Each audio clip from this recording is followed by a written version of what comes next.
sponsored by RevenueCat, who make it astonishingly easy to add in-app purchases and subscriptions to your applications. Find out more at revenuecat.com.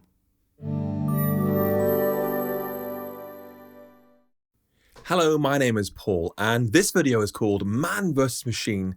Can ChatGPT write better SwiftUI code than you? Now, common thing we have today is you say, I've got a problem. And then you say, well, actually, I'm going to use AI to help me solve this problem. And then what nearly always happens is now you have the same problem, but potentially with $50 million of VC funding. And that's despite some well-publicized problems with AI in the past. For example, IBM's Watson AI gave unsafe advice to cancer patients, dangerous advice to cancer patients. Or Amazon, they had to stop their AI from working in recruitment because it couldn't stop discriminating against women. And very famously, Microsoft AI had to be shut down after it turned into a Nazi. It was making various anti-Semitic Holocaust denial comments. More recently, we've seen the rise of OpenAI, funded very famously by Elon Musk. These folks have taken a new approach. We saw a launch of DALL-E 2, a way to enter text into a website and have it make pictures dynamically for us. And of course, we all straight away put stupid things in there to see what would happen. For example, I said, I want to have a painting of an angry raccoon on a pirate ship brandishing a banana for a sword. Absurd, right? But honestly, it did a pretty good job. That's actually not bad. And then last year, they announced ChatGPT, a conversational model. So you could ask questions and get responses, and it would learn from the responses. You can have an actual ongoing conversation with previous answers influencing new answers. And again, we give it absurd questions. We said, please write for me a haiku about SwiftUI. It says, SwiftUI's code flows, elegant and simple to use, building apps with ease. Very clever, not quite right, but very clever. Or, for example, we could say, I want you to explain Swift to me in exactly 3 sentences while making sure to use the word banana at least 10 times. And again, a very impressive reply. It's Swift coding, banana language, bananas easy to learn. It's absurd, but it's done a very good job. I particularly love the bit at the end. Bananas are important for programming and should be eaten daily while coding. Now, if you're really observant, you might notice in this text, actually, there are only 6 bananas. So, it's not a brilliant response, but it was very, very close. And so as developers, we're almost certainly thinking, how can I use this to do less work?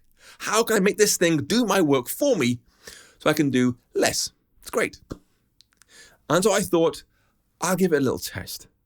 A challenge I can do and it can do, and we'll see who solves it better. And the challenge I chose was this. This is the iOS clock icon zoomed in really, really close. That's what it looks like on your home screen. We're very familiar with it. It's been there for a number of years now. So we can ask ChatGPT for this.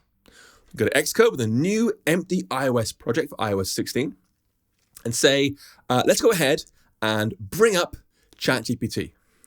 And this box at the bottom, I can give it my prompt. I'll say, please write for me an working analog clock with SwiftUI, making sure to include the hour, minute, and seconds hands. Nice and clear, simple English. And as soon as I press enter, it starts thinking, or at least working, whatever it's doing. And then it starts replying. And you can see it goes ahead and straight away makes a new analog clock struct conforming to the view protocol, has a current time date property marked state so it can change over time, has text for the current time with a style timer, and then starts a zigzag or a Z stack to draw the face. There's a circle for the main outside of the clock. For the hour hand, minute, and second hands, it does a custom path. It's really, really nice. You can see it's using, it gets calendar current hour component, the hour X and hour Y as sine and cosines expect. It moves to a point, adds a line to a point, then strokes it and frames it correctly. Really nice custom path code, just like you or I might write. And then rinse and repeat for the minute hand, another custom path, again, calendar current, minute X, cosine, minute Y, sine, again, more or less correct. Stroked slightly thinner this time, but with the same overall frame, so it fits inside the main clock face. And finally, the second hand. Again, another path. Again, a calendar current, cosine and sine. Very similar kind of code. Move to a point, add lines to a point, then go ahead and stroke the result in that frame. Then we say when we start, or we appear, start the timer straight away, which means making a timer that fires every second and updates that current time. And brilliantly add a little extension, degrees to radians, to make the rest of its code easier. Most importantly, at the end, it explains what the code does, why it's put it that exact way. Because anyone can write bad code. Explaining what it does takes more thinking, and it's done exactly that. It's had a go at saying what it's done and why. Now, at this point, there's a very good chance of thinking, that's it, I'm out, I'm going to become like a wildlife photographer or something else, a meteorologist, who knows what. Clearly, machines will take over. But we're just getting started. We can go ahead and return to ChatGPT and actually find a button at the top that says copy code. And just click that one thing and bang, it's on my clipboard, ready to use inside Xcode.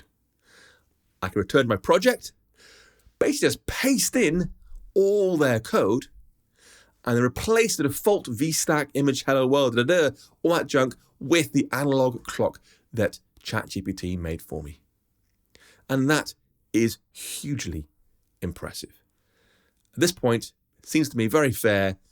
Machines won, humans nil. Until you press Command B to build your code and you realize there are errors in the code, compiler errors. The code isn't quite right. And what it's done is it's mixed up integers and doubles. As you know, Swift does not like. It's not safe to do that. And so the code isn't quite correct, which is a shame. And honestly, I feel it's kind of cheated here. And so I'm going to subtract that point. It has not got working code, at least not yet. But like I said, ChatGPT understands how to add new answers based on previous answers. This is where it goes from clever to sublime. I can go ahead in Xcode and just select the text for that error exactly as Xcode's telling me.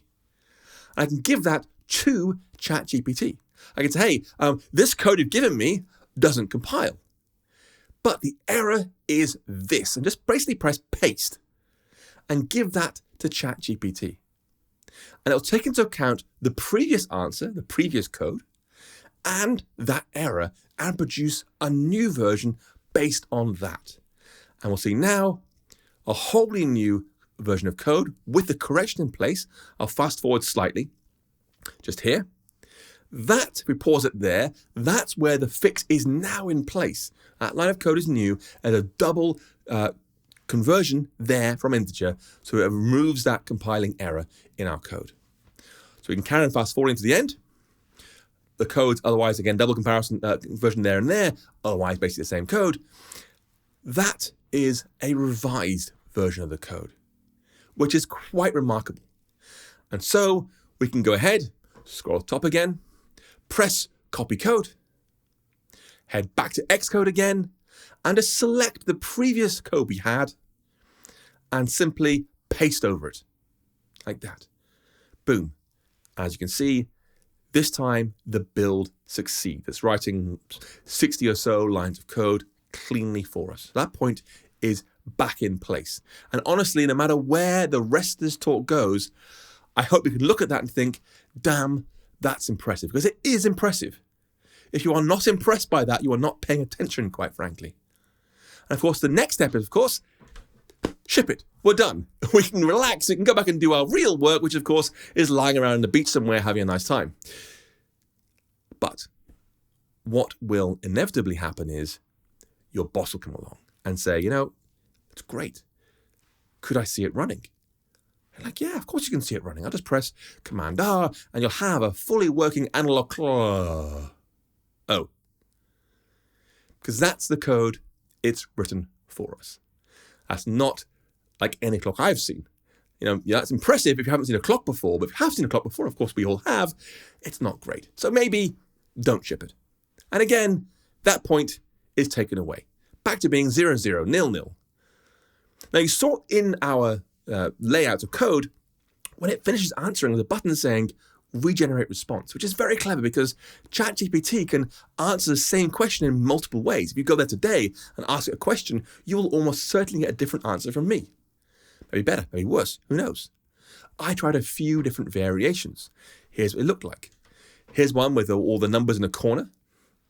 Here's one with lines moving around the outside. Here's one with the numbers kind of all over the place a little bit. Very, very clever though. And then here's one which isn't a clock, but it's still kind of pretty. And so there's clearly a problem here. The machines are simply not understanding the task at hand. And what we're seeing here is ChatGPT knows all the words we're using. It understands the SwiftUI views, the SwiftUI modifiers, it's doing a good job there. But it's really struggling with the context of what we're asking for. And this is not new. This is a long-standing problem, even for much simpler things. For example, if I asked DALL-E, I'd like a 3D rendering of a red cube on top of a blue cube, here's what it gave me. A red and a blue cube side by side. So it gets red cube, it gets blue cube, but the relative positioning of it, the context, it's struggling with. And so now we have 48 lines of code from ChatGPT, but the results are mixed. I mean, it's not great. They compile, but it's not great. Question is, what can humans do? Here are the rules of engagement. First things first, I want to use relative sizes. So our clock will work big or small equally well. I want to use adaptive colors so it looks great in light and dark mode.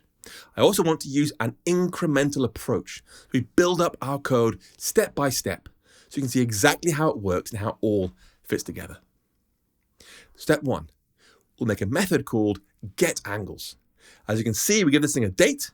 It'll get back angles for the hour, minute, and second hands. Inside here are 3 clear steps. Step 1, get the current hour, minute, second, and nanosecond values. Step 2, convert those to angles. Step 3, send them back. Now, step 1, we'll use calendar current date components.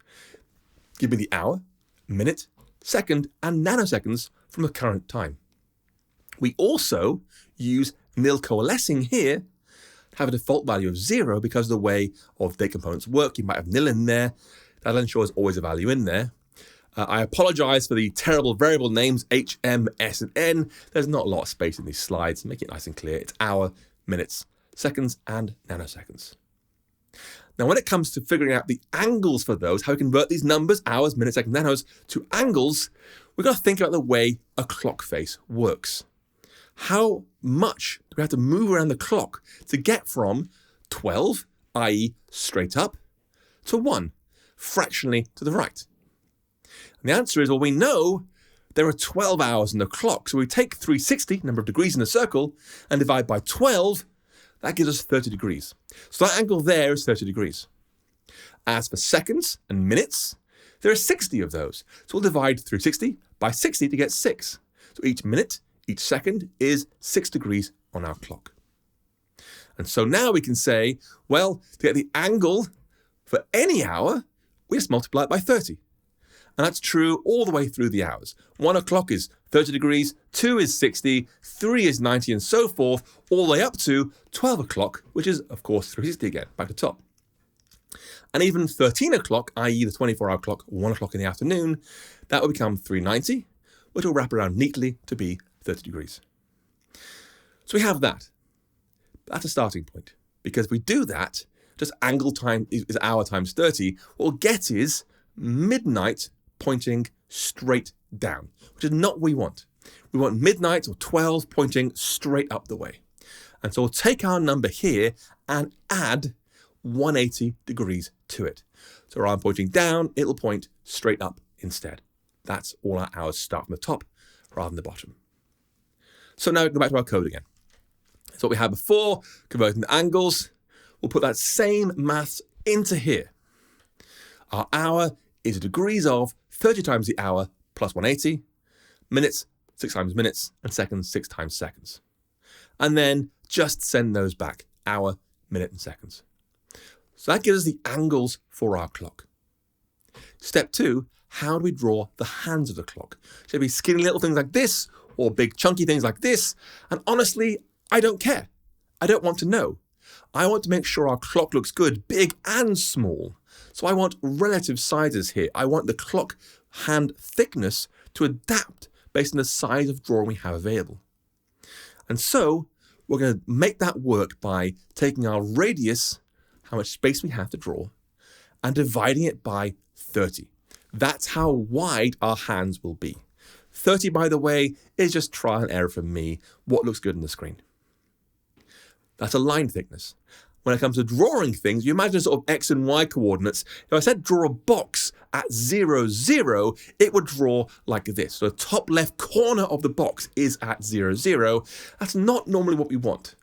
You know, a clock should be centered on the middle of our drawing space. And so, rather than having 0, 0 like that, we'll instead say, subtract half my width and half my height.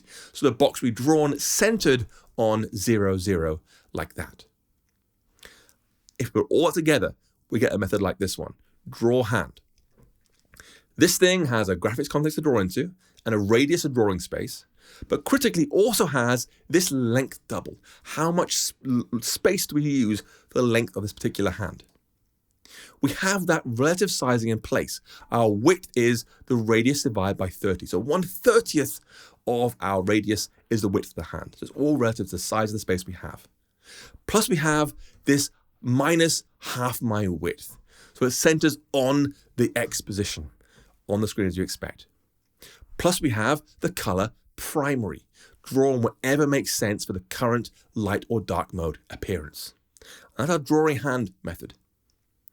We can now go ahead and write our real SwiftUI code. We can say a timeline view with an animation schedule in a canvas with 3 steps inside it, starting with getting the current hand angles. That's easy. We can just call our new getAngles method for our current date. For our drawing space, we want to figure out the drawing rectangle we have based on the size and origin of 0, plus the radius we're working with, which is the minimum of our width and height divided by 2. So we'll add those as well. A drawing rect plus a radius. Again, bad variable name, not a lot of space, sorry. As some size constants, how big should things be in our screen? Again, we want relative sizes here. So we'll say the border of our clock will be 1/25th of our radius. The hour length will be the radius divided by 2.5, and the minute hand length, radius divided by 1.5. So the minute hand's longer than the hour hand, which is normal for analog clocks. And now we have a bit more code come down here to draw the actual clock to the screen. So we'll say I want to stroke a circle, bring it in from the edges slightly, that's the inset by line, and use a primary color in that border size to draw our outer ring of our clock. And then move to the middle, so we're drawing our hands from the middle outwards, like this, rather than the top left corner. And then finally, draw the hands using the correct angle and length, passing the radius and our context. And the result is this, a working, accurate analog clock in SwiftUI. Now at this point, ChatGPT has written 48 lines of code, whereas we as humans, we've written 34 lines of code, with a critical advantage that our version actually works. And so, at this point, I believe very firmly, it's humans 1, machines 0. And with that, I'm done. Just kidding. I could not stop there. It's nowhere near good enough. It's clearly, at this point, a very, very dull talk. Let's try and do better. Let's say in our drawing code, we have this draw hand method right now. What if we draw a capsule as well? So a slightly different shape over the previous rectangles.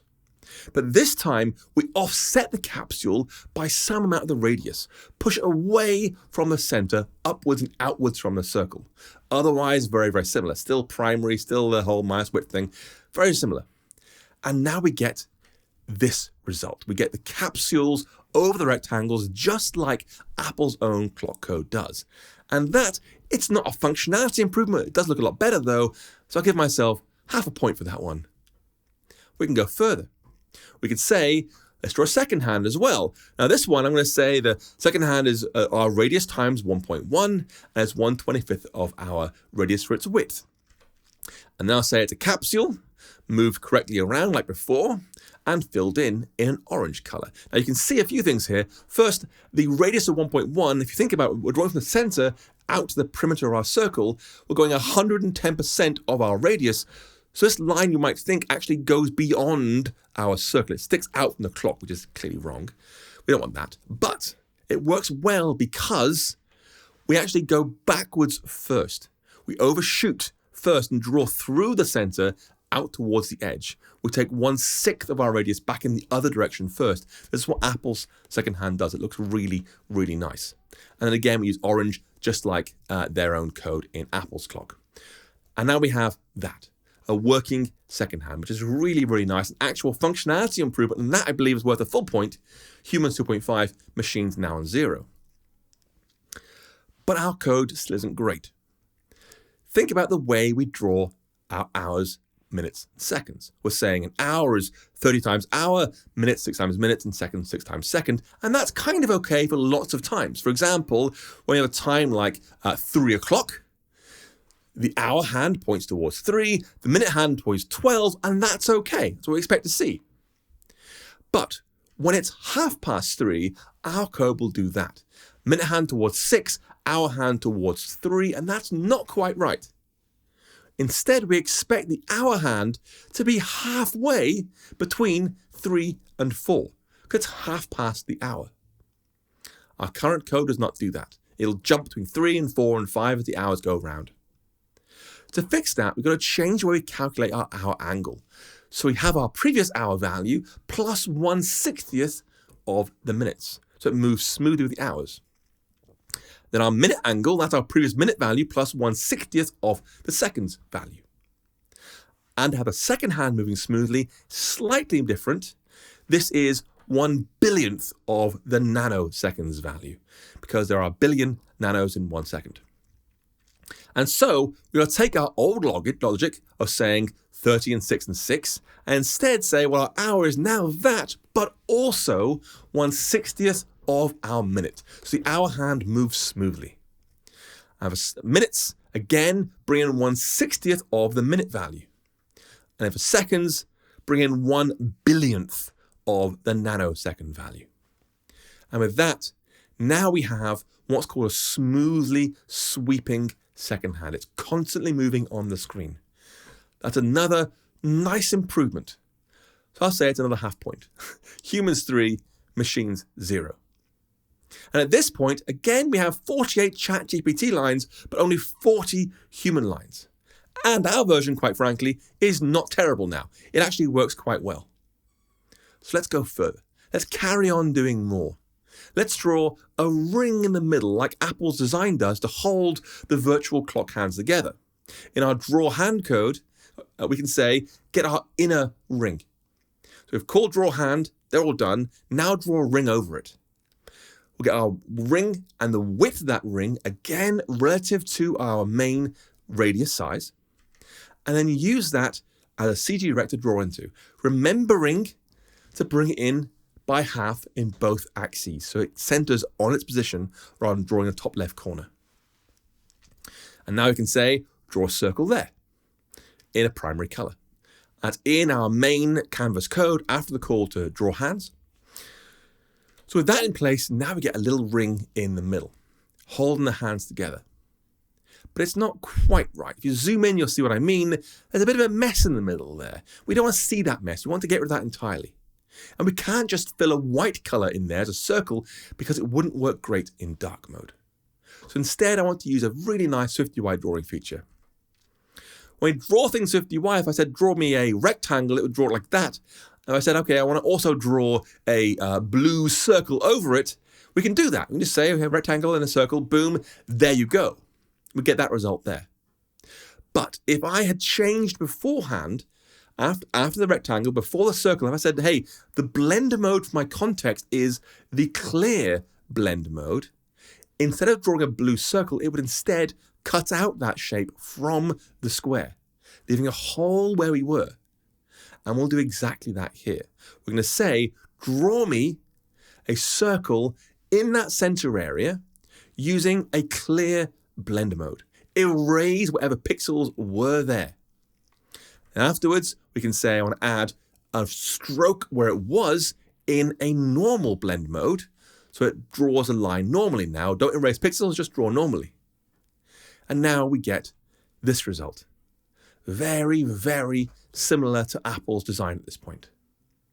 And what we have is 48 ChatGPT, 49 lines of human code. We have actually now overshot the AI's lines of code, albeit by one.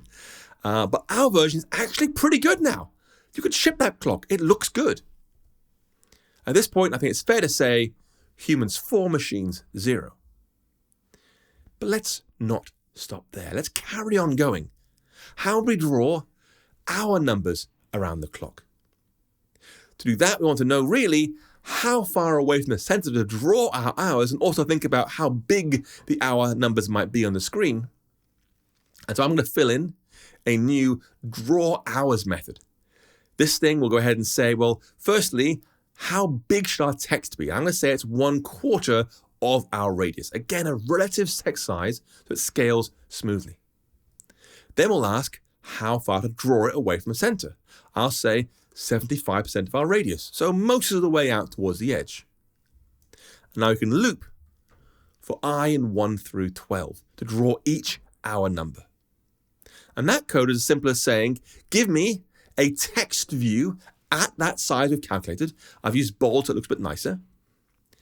Then calculate where to draw that using our text offset so it moves away from the center by some number. And then draw the text at that point. However, just moving it up slightly isn't enough. What we want to have is our hours placed smoothly around the clock face. However, what we will have with that simple text offset is all our hour numbers pushed up to the top. We don't want that, obviously. So we need a little bit more mathematics. Not a lot, just a little bit. If you think about a circle, we know all the angles broken down, going all the way around the circle from start to finish will be 360 degrees. That's what it's going to be. Remember, at school, that will be 2 pi. Okay? Now, if you think about just half a circle, not the full circle, just half of it, we know it won't be 360, it will instead be 180. And in radians, that's going to be just pi. So pi radians is half a circle.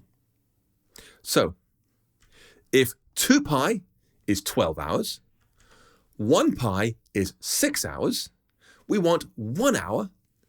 That will be pi divided by 6. 1/6 of pi tells us the angle to move outwards for one particular hour number, in radians that is. And so we can go back to our code again and say, yes, move to this text offset, that's fine, but I also want you to apply a CG affine transform to rotate by 1/6 of pi multiplied by my hour number. So it gets positioned correctly around the clock. And now we'll just call draw hours. Before the call to draw hands, so our hands go over the hours. And now the result is this. Smooth sweeping, capsules plus rectangles, the nice drawing of circles in the middle, holding it all together, the rings, hour numbers on the outside. It's really, really nice. At this point, we've gone quite far beyond ChatGPT. We're like, 14 lines of code over, right? But our version is identical to Apple's. It's really, really close. So it's a significant improvement. Those 14 extra lines are working very, very hard indeed. Before we're done, I want to do 2 more things. The first one is there's a bug in my code. And this bug affects iOS up to iOS 16.2. 16.3 fixes the bug. 0.2 and earlier has this bug. It's in SwiftUI itself, a framework bug. And you can see in action if you say to our get angles code, if we'd said, actually the parts we're working with are the hour 0, minute 0, second 0, i.e. exactly midnight. When you do that, SwiftUI will draw some things pointing up and some things pointing down. More precisely, capsules really struggle with that particular rotation. And the bug is so precise. If we'd said rotate by 3.141, that's fine. 31415, that's fine. 3141558, that's also fine. But 314159 triggers the bug. And weirdly, 315 goes back to being normal again. To repeat, it is fixed in iOS 16.3 and later, but in 0.2 and earlier, the bug's right there. And so we can fix this bug. We'll say simply, if we happen to have exactly pi rotations for the hours, minutes, or seconds, use something fractionally off pi, 3.14158 for those values, just fractionally off. Humans cannot tell the difference. It's really, really close. It's imperceptible to humans, but it does not trigger the bug. So a simple workaround. Second thing, performance. If you think about most iOS devices for a long time are using 60 frames per second for drawing, which means 16.66 milliseconds per frame. That's a lot of frames. If you've got a modern iPhone or iPad, you'll have ProMotion, 120 FPS. That's 8.33 milliseconds per frame. And so when we're saying to SwiftUI, use a timeline with an animation schedule, it's going to draw 120 clock hand movements per second sweeping smoothly around the screen, which is a lot. It's in fact too much for a simple clock. However, we can make a small change here. We could say, actually, I want to use a different timeline with a minimum interval of 1/20th of a second. If we're longer than that, if it needs to be, it won't be. It'll be about 1/20th. It means it's much, much less intense on the CPU and GPU. It can do at least a third of the work, potentially much less, which is really, really nice.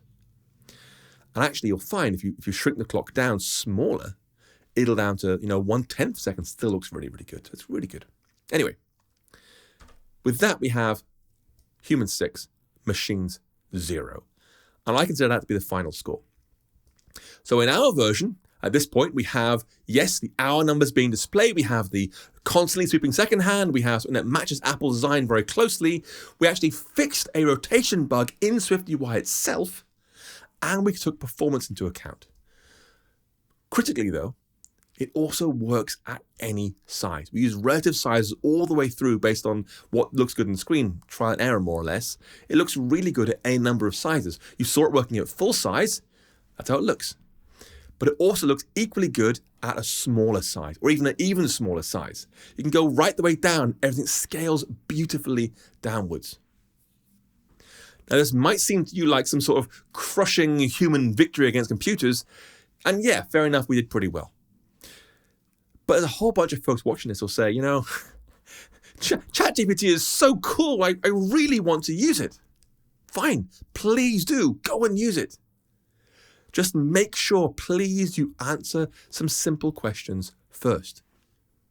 Whatever code it writes for you, do you understand that code well enough to maintain it for a year or 2 or 3 years? iOS 17, 18, 19. Who on your team will review the security of that code, making sure it's safe with your authentication or tokens or who knows what? Who will optimize the performance of the code, making sure it runs well on older devices? Who will make sure it works well with VoiceOver and similar? And who gets to use your code afterwards? Because it's not really your code, it's someone else's. Who else can use it? And ultimately, is that code actually correct? And that sounds simple. But just a few months ago, someone following one of my courses, the 100 Days SwiftUI, very popular, tweeted to say that they're learning Swift and SwiftUI and they're finding ChatGPT invaluable for so-called stupid beginner questions where I'm not even sure what I'm asking makes sense. And this person correctly followed up by saying, the risk here is that it'll confidently give me a wrong answer at some point. It'll confidently be wrong. It'll sound correct, but actually be wrong. This happens all the time. I asked ChatGPT a simple maths question. I said, what is 1, 2, 3, 4, 5, 6, 7, 8, 9 times 13? It's a computer.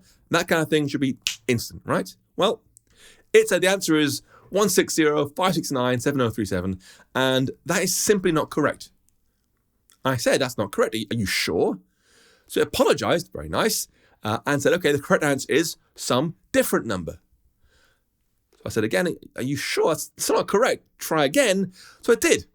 Gave me a third answer to the same question. Again, each time, very, very confident. I said again, you have to run for a third time. Here's the correct answer. I tell it the correct answer. The factually correct, mathematically proven answer is that. And it goes, oh yes, sorry, I apologize, you're right, that's the answer. But each time it sounded correct. It sounded like it knew what it was doing. And it is so much harder with code. And the person who tweeted me actually provided a screenshot in the tweet of what they were asking. It was this code here, simple form with a text hello world.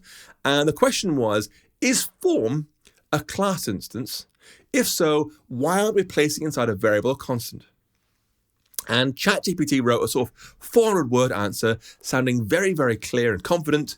In the code you provided, form is not a class instance. It's actually a function that's part of the SwiftUI framework. And that is simply not true. We know form is a struct, not a function. But it sounds like it's correct. And it's very hard to tell the difference between correct and not correct unless you know what you're doing. This is why over on Stack Overflow, they have banned ChatGPT-based answers. If you post a ChatGPT answer to a question, you'll have your account suspended immediately. Now, you might think, okay, fine. You've convinced me, I'm going to toss away all the AI helpers, ChatGPT and so forth, get rid of it. Hold up. There are so many things it can do very, very well still. Do not throw it all out.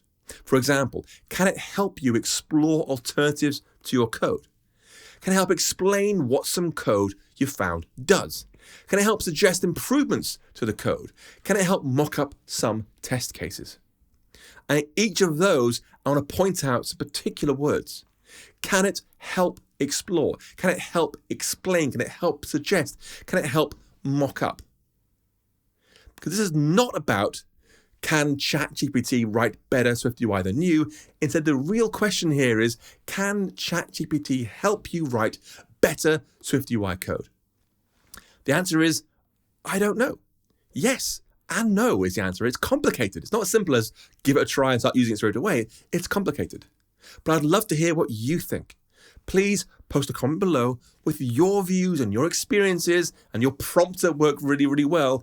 How are you impressed? Are you worried? How do you plan to use it? And much more. And one last thing. I feel fairly confident that someone will say, oh, I've just tried it myself and got a different result. Yes, that will happen. It's different almost every time. In fact, I went back and asked ChatGPT 4 just today to do the same task. And here's what it gave me. You can see it's actually a working analog clock. That is correct. That clock is actually correct. It's going around. Second hand's ticking correctly. It's working very, very nice. And that's ChatGPT 4 as of today, which is March the 19th. It's always getting better. But you've still got to be careful. Watch this. You see that? The second hand got to 59 and then went back to 0 the other way around again because it doesn't understand how it should work. They're using animations rather than actually updating it by hand, so it gets it wrong. Anyway, it's okay. Don't feel terrible about it. Give it a try. Try using it, experiment, but let it help you, not replace you. Anyway, if you enjoy this video, please subscribe. Follow me on Twitter, I'm 2straws there, or on Mastodon, I'm 2straws at mastodon.social. And of course, leave a comment below saying how you are using AI in your projects.